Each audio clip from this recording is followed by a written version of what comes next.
오늘 본문 말씀을 장로님이 이렇게 읽어드렸는데 뜬금없이 왜 세 개의 구절들을 별로 연관성이 없어 보이는 것들을 봉독을 해주셨어요. 하나의 연관성을 찾자면 여기에 하나님께서 우리들에게 물으시는 세 가지 질문들이 나와 있습니다. 우리는 우리의 인생에 풀리지 않는 것들을 가지고 하나님께 질문합니다. 왜요? 그런데 이 왜라고 하는 질문은 우리 인생이 평탄하게 잘 될 때는 별로 묻지 않는 것들입니다. 우리가 이해할 수 없을 때, 때로 우리들에게 고통이 올 때 우리는 하나님께 왜 그러시죠? 라고 묻습니다. 제가 몇 번 말씀드렸던 C.S. 루이스라고 하는 사람은 이렇게 이야기를 했습니다. 편안함 가운데서 하나님은 우리들에게 속삭이시지만 고통 가운데서 하나님은 우리들에게 소리치신다. 어쩌면 이 고통의 시간들이야말로 하나님의 음성을, 하나님의 소리를 가장 명확하게 들을 수 있는 때인지 모릅니다. 지난해 제가 읽었던 책 중에 아주 인상적이었던 것이 하나 있어요. 조선회상이라는 책인데 혹시 여러분들 중에 보기를 원하는 분이 있다면 책은 한 750페이지 정도 되는 두꺼운 책인데 재밌습니다. 셔우드 선교사가 쓴 책이에요. 조선의 상황들 선교 이야기입니다. 1893년 11월 10일 이 셔우드 홀은 서울에서 출생했습니다. 그는 선교사인 부모를 따라 한국에서 살면서 수없이 많이 결핵으로 죽어가는 사람들을 보게 되었고 그 어린아이의 마음속에 이 조선의 결핵을 퇴치해야 되겠다는 마음을 가지고 있었어요. 그는 미국에 가서 의학 공부를 하고 다시 1926년에 조선으로 들어옵니다. 그리고 감리교 의료 선교사로서 1927년에 해주 구세병원에 부임하게 되고 거기서 최초의 근대적 결핵병원을 만들게 되죠. 그리고 1932년 지금은 우리들의 기억 속에 많이 아련해진 크리스마스 실이라고 하는 것을 만들어서 결핵 퇴치에 앞장섰던 사람입니다. 그런데 1940년 일제 치하에서 일본 사람들이 이 선교사님을 강제로 추방합니다. 그리고 이 선교사님은 인도에 가서 나머지 삶을 살게 되죠. 1963년 은퇴할 때까지 의료 선교사로 인도에서 삽니다. 그리고 1991년 98세의 나이로 세상을 떠났을 때 그분의 유언은 한국에 묻어달라는 거였어요. 그래서 그분은 양화진에 묻히게 되죠. 이제 저는 그의 가족사에 대해서 조금 이야기를 하려고 하는데 고난의 순간들을 통해서 이 선교사님의 가족을 하나님이 어떻게 부르셨는가. 이 셔우드 홀은 조선 땅에 의료 선교사로 왔던 윌리엄 제임스 홀과 로제타 홀 사이에서 태어나는데 이 두 사람은 각자 따로따로 들어와서 조선 땅에서 결혼을 한 사람입니다. 그래서 기록에 의하면 최초의 서양식 결혼을 한 사람이 바로 윌리엄 제임스 홀과 로제타 홀입니다. 이 두 부부는 평양에 가서 사역을 했는데 평양은 그 당시에 외국인 의료와 선교가 금지되어 있던 지역입니다. 목숨을 걸고 들어가게 되었죠. 그 당시에 청일전쟁이 일어났고 그 전쟁으로 인하여 많은 역병이 돌았습니다. 그 환자들을 치료하다가 윌리엄 제임스 홀 목사님은 얼마 살지 못하고 세상을 떠나게 됩니다. 결혼한 지 2년 만에 태어난 아들 셔우드 홀과 그리고 당시 로제타 홀의 뱃속에 있었던 딸을 데리고 로제타 홀은 미국으로 돌아갑니다. 그리고 거기에서 딸을 낳죠. 그리고 어린 아들과 갓난아이였던 에디스를 데리고 다시 평양으로 옵니다. 사람들이 깜짝 놀랄 만한 일이었습니다. 남편이 죽은 그 상황 가운데서 다시 조선 땅 평양에 와서 예배를 드릴 때 사람들은 이 가정을 따뜻하게 맞아주었고 그때 로제타 홀은 하나님의 음성을 듣습니다. 사랑하는 딸아, 내 남편 윌리엄 제임스 홀이 이루지 못한 조선 사랑을 내가 이루어라. 그런데 그렇게 도착한 지 얼마 되지 않아서 사랑하는 딸 에디스도 풍토병으로 죽습니다. 그리고 아버지 옆에 양화진에 묻히게 돼요. 그리고 그 딸을 묻으며 그렇게 기도합니다. 하나님, 사랑하는 아들 셔우드 홀과 한국에서 오랫동안 사역할 수 있도록 하나님 도와주세요. 로제타 홀은 우리나라 역사에 굉장히 중요한 역할을 하고 있는데 우리나라 최초의 여자 의사를 키워낸 사람입니다. 박점동이라고 하는 여자를 의학 교육을 시켜서 그 당시 미국으로 유학을 보냅니다. 박에스더라고 불리우는 우리나라 최초의 여자 의사입니다. 로제타 울이 세운 병원 중에 하나는 지금 동대문에 있는 이화여자대학의 그 병원은 로제타 울이 처음으로 의과대학을 세우면서 만든 병원이고, 경성여자의학전문대학을 세웠는데 이 학교가 그 다음 고려대 의대로 바뀌게 됩니다. 인천의 간호대학 그리고 인천의 기독병원 모두가 로제타 울이 세운 병원입니다. 43년간 한국에서 사역을 했던 이 로제타 울 역시 85세의 나이로 숨을 거두며 양화진의 남편과 아들과 딸과 함께 묻히게 되죠. 세상에는 두 종류의 사람이 있습니다. 하나는 고난으로 인해 인생이 피폐해지고 자신이 피폐해질 뿐만 아니라 다른 사람을 힘들게 만드는 사람이 있고, 다른 한 사람은 인생의 고난 가운데 진지하게 하나님을 바라보며 인생에 대한 물음을 묻는 사람입니다. 나에게 찾아온 고난의 의미가 무엇인지, 그리고 인생의 답을 얻기 위하여 하나님께 이 물음을 물을 때에 그 사람은 사명자가 됩니다. 오늘 우리가 주목해 봐야 되는 것, 하나님께서 우리들에게 묻고 계신 거예요. 가만히 생각해 보면 이해가 되지 않습니다. 하나님께서 우리들에게 왜 물으실까? 하나님은 인생을 창조하시고 주관하신 하나님께서 우리들에게 무엇을 물으실까? 전능하신 하나님께서 우리들에게 물으실 때는 궁금해서 물으시는 것이 아니에요. 우리에게 물으실 때 우리에게 중요한 것은 하나님께서 우리들에게 묻는 이유가 무엇인지를 우리들이 다시 되물어야, 하나님의 물음에 대한 물음을 던지기 시작할 때, 하나님께서 우리들에게 던지는 질문에 대하여 우리가 질문을 던지기 시작할 때 오늘 우리들의 인생에 답을 얻기 시작해요.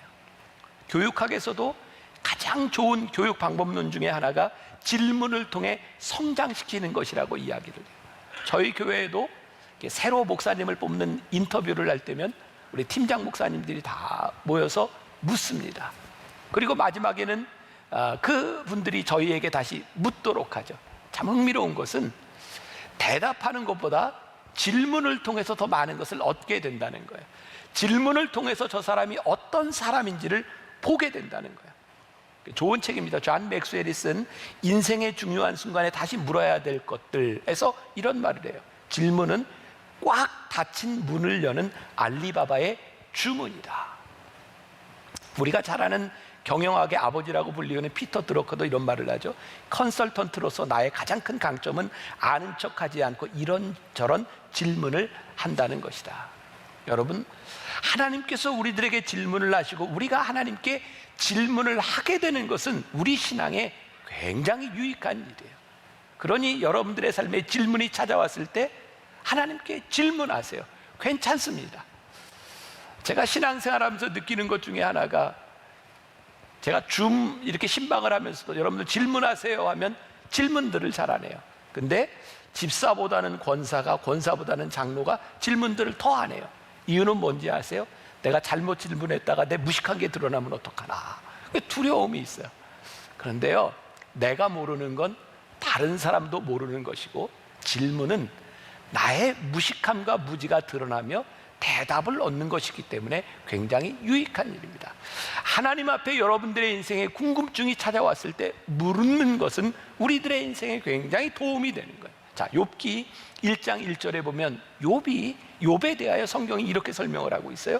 우스 땅에 욥이라 불리는 사람이 있었는데 그 사람은 온전하고 정직하여 하나님을 경외하며 악에서 떠난 자더라. 의롭게 살았던 사람이에요. 여러분, 우리 인생에 제일 갑갑한 때가 언제예요? 의롭게 살았는데 나에게 재난이 다가오고 고통이 찾아올 때 이해하기가 힘든 거예요. 인과응보, 그래 내가 잘못해서 받는 벌이라고 하면 힘들기는 하지만 그거 내가 이해할 수 있는데, 우리 의인들에게 찾아오는 이 고난만큼 우리들의 인생에 힘든 게 없는 거죠. 그런데 더 힘든 건 뭐예요? 이 고난 당하는 나를 찾아와서, 여러분들 주변에 혹시 참 힘들고 어려운 때를 지나가고 있는데 누군가 신앙 좋은 사람이 와서 우리들에게 염장을 질러요. 잘 생각해봐, 뭐 잘못했나, 무슨 죄 졌나. 이게 우리들에게 참 얼마나 힘든 문제인지 몰라요. 욥의 친구들이 욥에게 와서 동일하게 이야기를 했던 거죠. 욥기 4장 7절과 8절, 생각하여 보라, 죄 없이 망한 자가 누구인가?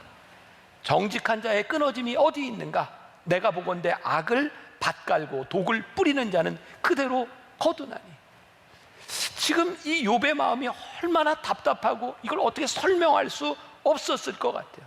그런데 그의 답답한 가운데 하나님이 개입하신 거예요. 오늘 우리가 읽었던 본문 말씀 욥기 38장 2절에 무지한 말로 생각을 어둡게 하는 자가 누구냐? 하나님은 욥에게 그의 답답함을 풀어주는 설명을 시원하게 하시지 않았어요. 욥의 궁금증에 대하여 하나님은 어떤 말씀도 하시지 않았어요. 오히려 하나님께서 욥과 그 친구들에게 묻고 계세요. 무지한 말로 생각을 어둡게 하는 자가 누구냐? 욥기 4장부터 27장까지 욥과 욥의 친구들은 이 고난에 대한 문제를 가지고 계속 이야기하고 있는데 하나님께서 개입하셔서 폭풍 같은 질문을 던지세요. 성경에 보면 70여 개의 하나님의 질문들이 막 쏟아지고 있습니다. 이런 질문들이에요. 내가 땅에 기초를 놓을 때 너 어디에 있었냐? 누가 땅의 크기와 규모를 정했는지 너는 아느냐? 바닷속 깊은 물 밑으로 걸어다녀 본 적이 있느냐? 누가 저 별자리들을 제때 이끌어내는지 아느냐? 하나님께서 묻는 질문들은 욥과 욥의 친구들이 생각하는 그들의 삶에 일어나고 있는 그들의 고난에 대한 문제가 아니라 우주적인 질문을 하고 계신 거예요. 자연의 창조의 질서에 대해 말씀을 하고 계신 거예요. 너희들이 이것을 아느냐고. 내 인생의 문제를 가지고 쩔쩔매고 있을 때 하나님은 더 큰 일들을 만드시는 분, 너희들이 알 수 없고 너희들이 이해할 수 없는 일들이 이 세상에 가득한데 너희들이 지금 그런 문제를 가지고 이야기하고 있는 거예요. 욥은 자신의 일어나는 문제를 가지고 씨름하고 있을 때 하나님은 훨씬 더 크고 엄청난 일을 하고 계셨어요. 욥이 자기 인생에 일어나는 일에서 한 걸음 물러서서 하나님이 행하시는 일을 바라보며 내가 이해할 수 없는 이 수없이 많은 일들을 바라보며 이렇게 고백하게 되죠. 욥기 42장 5절과 7절. 내가 주께 대하여 귀로 듣기만 하였사오나 이제는 눈으로 주를 배웁나이다. 그러므로 내가 스스로 거두어드리고 티끌과 죄 가운데서 회개하나이다. 욥의 눈이 열려진 거예요. 그런 경험들 있으시죠? 여러분 초등학교는 혹시 나오셨나요? 혹시 초등학교 나와서 다 커서 어른이 돼서 그 학교를 가본 적이 있으세요? 저도 진짜 초등학교를 가보고 깜짝 놀랐어요. 아니 제가 다녔던 학교 운동장이 그렇게 작은 줄 몰랐어요. 쬐끄맣더라고요. 교실도 저희가 다니던 때는 한 반에 70명, 80명 그렇게 수업을 받았잖아요. 야, 요 조그만데 어떻게 그렇게 수업을 받았는지 몰라요. 여러분 어렸을 때 부모님들이 그런 얘기 하신 적 없으셨어요? 커보면 알아. 요즘 여러분들이 자녀들한테 그렇게 얘기하지 않으세요? 커보면 알아. 지금은 우리들이 이해할 수 없는데 영적 성장의 과정들을 지나가면서 우리들이 깨닫게 되는 거예요. 하나님께서 우리들에게 무언가를 물으시고 우리들이 이해할 수 없는 일들에 대하여 하나님께 물을 때 영적 성장이 일어나기 시작해요. 그래서 고린도전서 13장 12절에서 사도 바울은 이렇게 이야기하고 있어요. 우리가 지금은 거울로 보는 것 같이 희미하나 그때에는 얼굴과 얼굴을 대하여 볼 것이요 지금은 내가 부분적으로 하나 그때에는 주께서 나를 아신 것 같이 내가 온전히 알리라. 여러분 그때가 옵니다. 우리가 하나님 앞에 질문을 가지고 하나님이 우리들에게 질문을 하실 때 하나님 앞에 나아갈 때 하나님이 그래서 이렇게 일하셨고 하나님이 그때 이런 생각을 가지고 계셨구나 우리들이 알 때가 옵니다. 그래서 이 질문은 우리를 영적 성장으로 이끌고 있다고 하는 것을 우리들이 알아야 돼요. 질문을 던져야 우리들이 답을 얻을 수 있는 거죠. 자, 오늘 또 하나의 질문 에스겔 37장 3절에 이렇게 되어 있어요. 그가 내게 이르시되 그가 누구야? 하나님이 내게 이르시되 인자야 이 뼈들이 능히 살 수 있겠느냐 하시기로 내가 대답하되 주 여호와여 주께서 아시나이다. 이 상황이 어떤 상황이에요? 에스겔 선지자가 활동하던 그 당시 이스라엘은 이미 바벨론의 포로로 잡혀가 있어서 오랜 동안 포로 생활로 지쳐있고 힘든 때였어요. 근데 하나님께서 에스겔을 저기 데리고 가서 환상 중에 에스겔 골짜기에 있는 뼈들을 바라보며 마른 뼈들 생기라고는 하나도 찾아볼 수 없는 그 뼈들을 바라보며 뭐라고 물으셨어요? 인자야 이 뼈들이 능히 살 수 있겠느냐? 에스겔이 얼마나 답답할까요?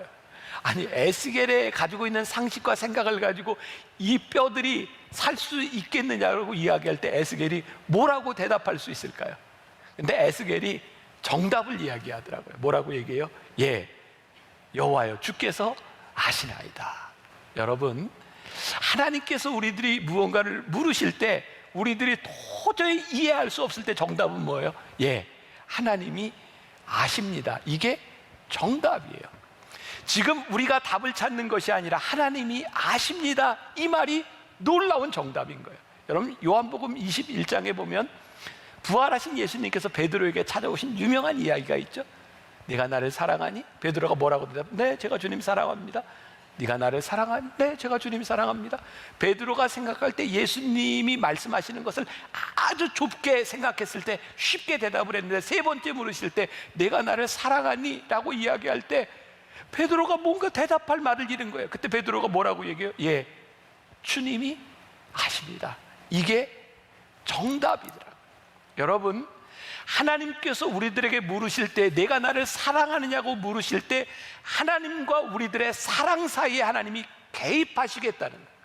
에스겔을 데리고 에스겔 골짜기에 가서 저 죽어있는 뼈다귀들을 바라보며 저 뼈들이 능히 살겠느냐라고 하나님께서 물으실 때 저 죽은 뼈들 가운데 우리 하나님이 개입하시겠다는 거예요. 하나님이 어떻게 개입하실지, 어떻게 일하실지 우리는 몰라요. 주님이 아십니다. 한 가지 분명한 것은 하나님께서 지금 이 일에 개입하고 계십니다. 그러나 그것은 하나님이 아십니다. 여러분, 부흥이 뭘까요? 사망의 음침한 골짜기에, 에스겔 골짜기에 하나님이 개입하시는 것. 오늘 하나님께서 우리 인생에 찾아오셔서 물으시는 것. 예수님께서 공생애를 지나가시는 동안 환자들을 고치실 때 예수님이 이렇게 물으셨어요. 내가 낫기를 원하느냐? 예수님께서 물으셨을 때 예수님께서는 그의 병 가운데 개입하시겠다는 거예요. 예수님께서 오늘 우리의 인생에 개입하시겠다는 거예요. 오늘 여러분들의 인생에 질문이 찾아왔을 때 하나님 앞에 이 질문을 가지고 나아갈 때 우리의 인생에 하나님이 개입하시겠다는 거예요. 세 번째 우리들이 읽었던 질문, 창세기 3장 9절. 여호와 하나님이 아담을 부르시며 그에게 이르시되 내가 어디 있느냐? 이 말 역시 하나님께서 아담이 어디 있는지 몰라서 물으셨을까요? 하나님께서 질문을 하실 때는 분명한 의도가 있는 거죠. 그의 자리를 물으시는 거죠. 내가 어디 있느냐라고 말했을 때 주님 제가 여기 있습니다 라고 말을 해야 될 아담이 그 대답을 하지 못하죠. 왜? 하나님과 범죄한 아담이 그의 자리를 잃어버려요. 저는 오늘 하나님께서 우리들에게 찾아오셔서 심각하게 물으시는 물음, 제가 오늘 여러분들과 함께 이 코로나를 지나가며 우리들이 어떻게 이것을 바라봐야 되는가를 우리들이 생각할 수 있는 것은 하나님의 물음 앞에서 주어진 일이라고 생각합니다. 너 어디 있니? 너희 교회는 지금 어디 있니? 그것은 위치에 대한 물음이 아니라 우리들이 어떤 상태에 있는지에 대한 물음이죠. 제가 요즘 줌 신방을 하고 있어요, 교인들. 근데 신방을 하면서 가끔 그런 이야기를 해요. 목사님, 이렇게 줌 신방을 하다가 목사님을 보니 목사님이 꼭 제 영적 상태를 물으시는 것 같아요. 야, 참 신방 제대로 하고 있다라는 생각이 들거든요. 근데 여러분들 생각해 보세요. 아니, 육신의 몸을 입고 있는 이 목사가 줌으로 얼굴을 쳐다봐도 내 상태가 어디 있는지를 보고 있는 것 같다면 하나님께서 오늘 우리의 모습들을 보고 계실 때 하나님이 우리들에게 무엇을 물으시고 우리의 상태를 어떻게 생각하고 계실까? 여러분, 우리가 죄를 지으면 하나님의 낯을 피하게 되어 있어요. 국가에 대해 죄를 지으면 나라를 피하게 되어 있고, 누군가에게 사기를 치면 그 사람들을 떠나가게 되어 있죠. 하나님께서 오늘 우리들에게 내가 어디 있느냐고 물으실 때 우리의 상태, 그리고 우리들의 삶의 교정이 일어나기 시작할 때 우리의 영적인 성장들이 일어나는, 참 이 질문이라고 하는 게 흥미롭죠. 우리가 혹시 우리 자녀들하고 누구하고 어디 길을 간다고 생각해 봅시다. 그러다 이렇게 얘기했어요. 너 진짜 계속 일로 갈 거야? 이 얘기는 묻는 걸까요? 너 그리로 가면 안 돼, 그런 거죠. 여러분, 오늘 말씀 잘 들을 거예요? 이 얘기는 무슨 얘기예요? 잘 들을지 말지 선택하라는 거예요? 아니요, 잘 들으라고 하는 거죠. 하나님께서 우리들에게 물으실 때는 그것은 선택에 대한 문제가 아니라 우리들을 교정하시는 물음이에요. 너 지금 상태가 어때? 너 지금 어디 있어? 너 지금 무엇을 하고 있는 거야? 그것은 우리들에게 물음이 아니라 우리의 영적 상태에 교정이 일어나기를 바라시는 거죠. 우리를 향한 질문은 그래서 필연적으로 우리를 부르심의 자리로 인도하게 되어 있어요. 영적 무기력에 빠져있는 우리들에게 이 시기를 어렵고 무겁게 지나가고 있는 우리와 우리 교회에게 하나님이 물으신다면 그것은 필연적으로 우리를 소명의 자리로 이끌어내십니다. 지난해 어떤 신문사 국장이 저에게 문자를 보냈어요. 목사님, 현재 한국 교회가 이렇게 흘러가는 것을 바라보면서 그냥 있으셔도 되는 겁니까? 내가 무언가를 해야 될 것 같은데 이 교회에 대한 안타까움을 바라보며, 그런데 저희 교회 목회자들이나 저희 가정에 가면 저에게 늘 하는 얘기가 있어요. 그냥 이런 때는 가만히 있는 게 좋아요. 왜? 무슨 이야기를 해도 어떤 꼬투리를 잡히고 막 정말 늑대처럼 달려들어서 막 쥐어 뜯는 이 시대에 무엇을 해도 힘드니 그냥 아무 말 하지 말라고, 말꼬리 잡히지 말고 가만히 있으라고. 저에게 그런 생각이 드는 거예요. 내가 사명의 자리로 가지 못하고 내가 하나님 앞에 부르심의 자리에서 물음을 들었을 때 우리들이 아무것도 하지 못하는 것은 우리가 치러야 될 대가들이 너무 크기 때문에 우리들이 아무것도 하지 못하고 있는 것은 아니다. 우리가 이렇게 무기력하게 빠져 있는 것은 우리들이 치러야 될 대가를 치르지 못함이니까. 제가 작지만 오늘 여러분들과 함께 이 코로나를 지나며 우리 교회가 어떤 신앙의 모습을 가져야 될까를 나누었던 이야기이고, 그리고 진짜 우리들이 보아야 되는 것은 하나님께서 우리들에게 물으시는 물음은 하나님과 우리들 사이의 관계 속에서 내가 무엇이 되고 무엇을 할 것인지를 물으시는 것이지, 우리의 개인적인 욕망을 이루거나 우리들의 뜻을 이루려고 하는 것이 아닙니다. 하나님께서 우리들에게 물으실 때 주님, 제가 여기 있습니다 라고 하는 이 말은 우리를 필연적으로 사명의 자리로 이끌어가는, 그래서 저는 오늘 여러분들에게 그렇게 권면하고 싶은 거예요. 오늘 하나님께서 여러분들의 인생에 물으시는 그 물음 앞에서 우리의 사명의 자리는 어디입니까? 혹시 지난주에 말씀 기억하세요? 뭐 기억나는 것도 있고 안 나는 것도 있겠지만 마지막에 제가 웬만하면 네가 해라, 누군가 들었던 그 음성에 대한 이야기를 했다면 오늘은 제가 여러분들에게 이런 말씀을 드리고 싶어요. 주님, 제가 여기 있습니다. 그런 답이 여러분들에게서 나왔으면 좋겠다. 제가 말씀을 마무리하면서 한 글을 좀 하나 읽어드리려고 하는데 굉장히 재밌는 글입니다. 재밌는 글은 여러분들이 어떻게 들어야 될까요? 재밌게 들으시면 됩니다. 근데 이 말이 무엇을 우리들에게 이야기하고 있는지를 잘 캐치를 하면 좋겠어요. 어떤 목사님의 글이에요. 제목, 제가 하겠습니다. 이등병 때 제일 많이 입에 달고 살았던 말이 이것이다. 제가 하겠습니다. 이등병은 식스 센스를 능가하는 세븐 센스가 있어야 한다. 이는 고참들이 무심코 내뱉은 말이나 작은 신음에도 응답할 수 있는 센스다. 고참이 늦게 일어나서 기지개를 펴고 이불을 만지작거리면 제가 정리하겠습니다 라고 달려가야 한다. 고참이 오늘은 밥 먹기가 귀찮은데 라면이나 끓여 먹을까 하면 제가 끓이겠습니다 하고 끓여와야 한다. 근무 교대할 때 무거운 짐을 고참이 들고 내무반에 들어오면 제가 들겠습니다 하고 대신 들어야 한다. 이등병 때는 모든 일이 내 일이었다. 일을 골라서 하기보다는 찾아서 해야지 욕을 먹지 않고 에이스로 등극할 수 있다. 시간이 흘러 나도 병장이 되었다. 그때 나는 태어나서 누렸던 호사 중에 가장 훌륭한 호사를 누렸다. 여기저기서 이등병들이 보혜사처럼 나를 떠나지 않고 항상 따라다녔다. 아침에 일어나서 화장실에 갔다 왔는데 침구가 정리되어 있었다.